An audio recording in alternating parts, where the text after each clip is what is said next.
In medicine, coma is a state of unconsciousness in which a person cannot be awakened, fails to respond normally to painful stimuli, light, or sound, lacks a normal wake-sleep cycle, and does not initiate voluntary actions. A person in a state of coma is described as being comatose. Typically, a distinction is made in the medical community between a coma and a medically induced coma. The former is generally understood to be a result of circumstances beyond the control of the medical community, while the latter is generally understood to be a means by which medical professionals may allow a patient's injuries to heal in a controlled environment. A comatose person exhibits a complete absence of wakefulness and is unable to consciously feel, speak, hear, or move. For a patient to maintain consciousness, two important neurological components must function. The first is the cerebral cortex, the gray matter that forms the outer layer of the brain.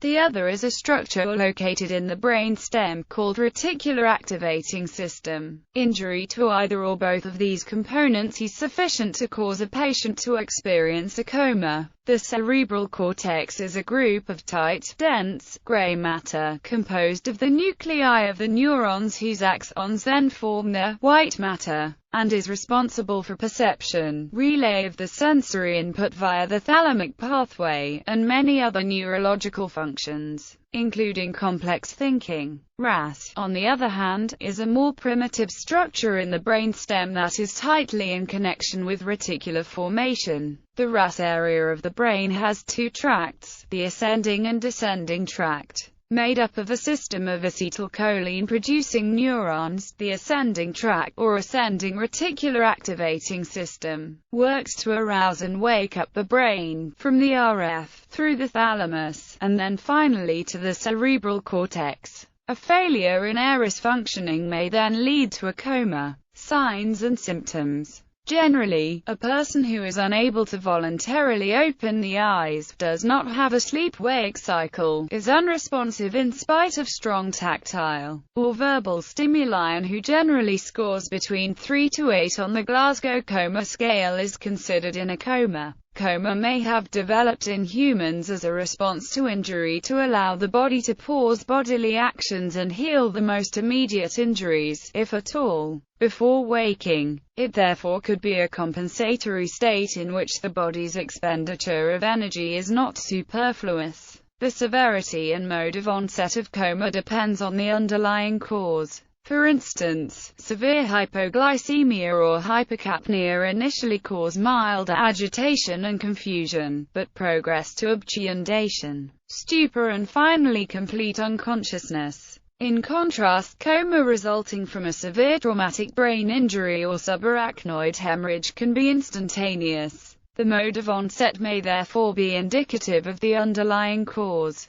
Causes of coma. Coma may result from a variety of conditions, including intoxication, metabolic abnormalities, central nervous system diseases, acute neurologic injuries such as strokes or herniations, hypoxia, hypothermia, hypoglycemia, eclampsia, or traumatic injuries such as head trauma caused by falls or vehicle collisions. It may also be deliberately induced by pharmaceutical agents during major neurosurgery, to preserve higher brain functions following brain trauma, or to save the patient from extreme pain during healing of injuries or diseases. 40% of comatose states result from drug poisoning. Drugs damage or weaken the synaptic functioning in the iris and keep the system from properly functioning to arouse the brain. Secondary effects of drugs, which include abnormal heart rate and blood pressure, as well as abnormal breathing and sweating, may also indirectly harm the functioning of the iris and lead to a coma. Seizures and hallucinations have shown to also play a major role in iris malfunction, given that drug poisoning is the cause for a large portion of patients in a coma. Hospitals first test all comatose patients by observing pupil size and eye movement, through the vestibular-ocular reflex. The second most common cause of coma, which makes up about 25% of comatose patients, occurs from lack of oxygen, generally resulting from cardiac arrest. The central nervous system requires a great deal of oxygen for its neurons. Oxygen deprivation in the brain, also known as hypoxia,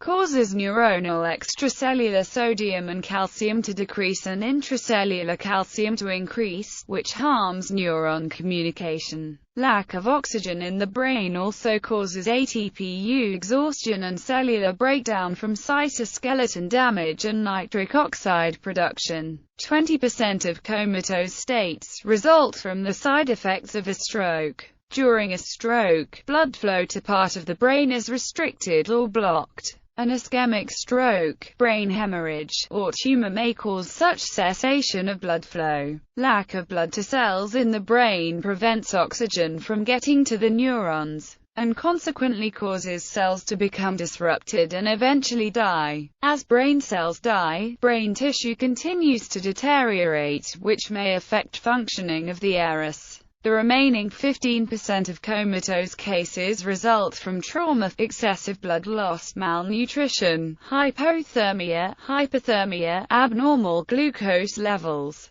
and many other biological disorders. Diagnosis. Diagnosis of coma is simple, but diagnosing the cause of the underlying disease process is often challenging. The first priority in treatment of a comatose patient is stabilization following the basic ABCs. Once a person in a coma is stable, investigations are performed to assess the underlying cause. Investigative methods are divided into physical examination findings and imaging and special studies. Diagnostic steps. When an unconscious patient enters a hospital, the hospital utilizes a series of diagnostic steps to identify the cause of unconsciousness. According to Young, the following steps should be taken when dealing with a patient possibly in a coma. Perform a general examination and medical history check. Make sure the patient is in an actual comatose state and/or is not in locked-in state or psychogenic unresponsiveness.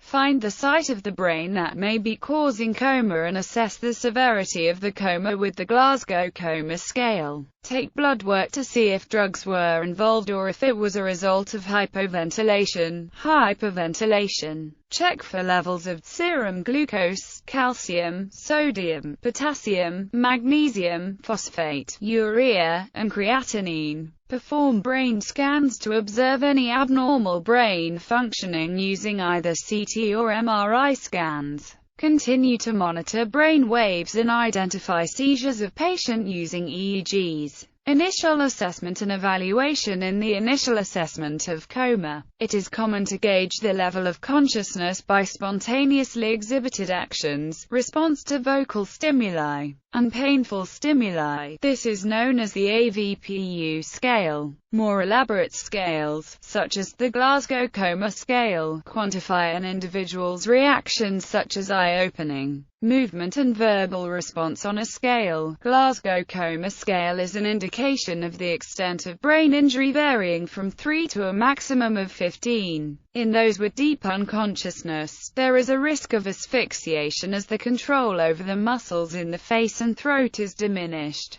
As a result, those presenting to a hospital with coma are typically assessed for this risk. If the risk of asphyxiation is deemed high, doctors may use various devices to safeguard the airway. Physical examination findings. Physical examination is critical after stabilization. It should include vital signs, a general portion dedicated to making observations about the patient's respiration, body movements, and of the patient's body habitus. It should also include assessment of the brainstem and cortical function through special reflex tests such as the oculocephalic reflex test, ocular vestibular reflex test, nasal, tickle, corneal reflex, and the gag reflex. Vital signs in medicine are temperature, blood pressure, heart rate, respiratory rate, and oxygen saturation. It should be easy to evaluate these vitals quickly to gain insight into a patient's metabolism, fluid status, heart function, vascular integrity, and tissue oxygenation. Respiratory pattern is significant and should be noted in a comatose patient. Certain stereotypical patterns of breathing have been identified, including Cheney-Stokes, a form of breathing in which the patient's breathing pattern is described as alternating episodes of hyperventilation and apnea. This is a dangerous pattern and is often seen in pending herniations, extensive cortical lesions, or brainstem damage. Another pattern of breathing is apneustic breathing, which is characterized by sudden pauses of inspiration and is due to a lesion of the pons. Ataxic breathing is irregular and is due to a lesion of the medulla. Assessment of posture and body habitus is the next step. It involves general observation about the patient's positioning. There are often two stereotypical postures seen in comatose patients. Decorticate posturing is a stereotypical posturing in which the patient has arms flexed at the elbow, and arms adducted toward the body, with both legs extended. Decerebrate posturing is a stereotypical posturing in which the legs are similarly extended, but the arms are also stretched. The posturing is critical since it indicates where the damage is in the central nervous system. A decorticate posturing indicates a lesion at or above the red nucleus, whereas a decerebrate posturing indicates a lesion at or below the red nucleus. In other words, a decorticate lesion is closer to the cortex, as opposed to a decerebrate cortex that is closer to the brainstem. Oculocephalic reflex, also known as the doll's eye, is performed to assess the integrity of the brainstem.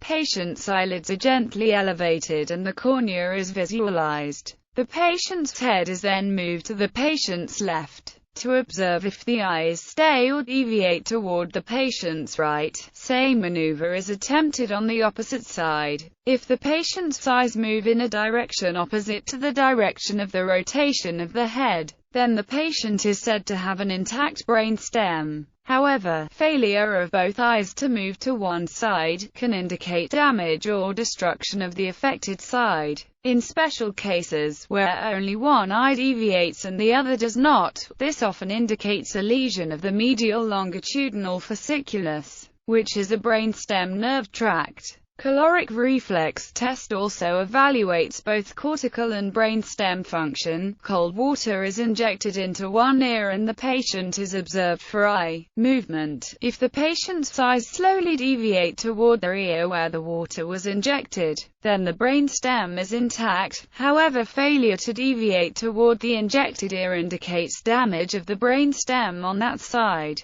Cortex is responsible for a rapid nystagmus away from this deviated position and is often seen in patients who are conscious or merely lethargic. An important part of the physical exam is also assessment of the cranial nerves. Due to the unconscious status of the patient, only a limited number of the nerves can be assessed. These include the cranial nerves number 2, number 3, number 5, number 7, and cranial nerves 9 and 10. Gag reflex helps assess cranial nerves 9 and 10. Pupil reaction to light is important because it shows an intact retina and cranial nerve number 2. If pupils are reactive to light, then that also indicates that the cranial nerve number 3 are intact. Corneal reflex assess the integrity of cranial nerve number 7, and cranial nerve number 5. Cranial nerve number 5, and its ophthalmic branch are responsible for the afferent arm of the reflex, and the cranial nerve number 7, also known as facial nerve, is responsible for the efferent arm,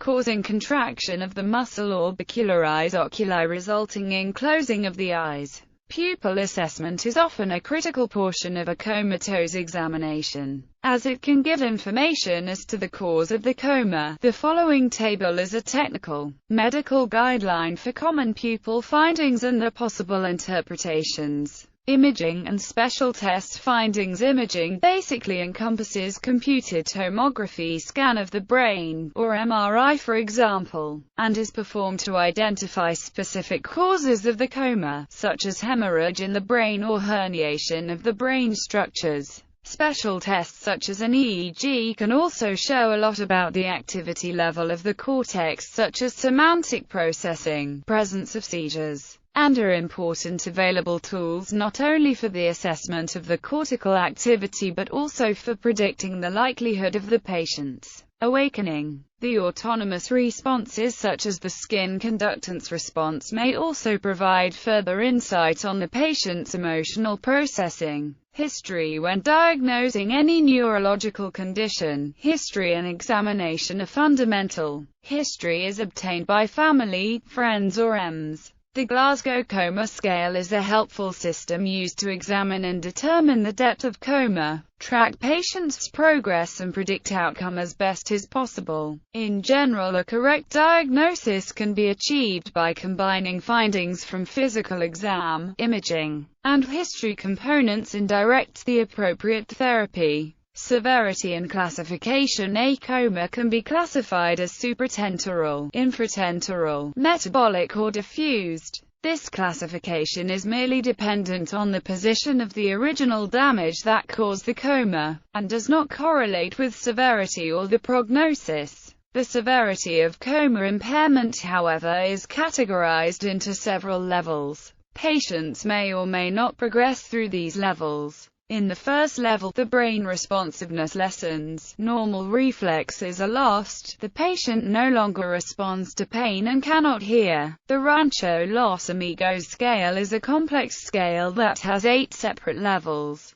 and is often used in the first few weeks or months of coma while the patient is under closer observation, and when shifts between levels are more frequent. Treatment. Medical treatment. The treatment hospitals use on comatose patients depends on both the severity and cause of the comatose state. Although the best treatment for comatose patients remains unknown, hospitals usually place comatose patients in an intensive care unit immediately. In the ICU, the hospital monitors a patient's breathing and brain activity through CT scans. Attention must first be directed to maintaining the patient's respiration and circulation, using intubation and ventilation, administration of intravenous fluids or blood and other supportive care as needed. Once a patient is stable and no longer in immediate danger, the medical staff may concentrate on maintaining the health of patient's physical state.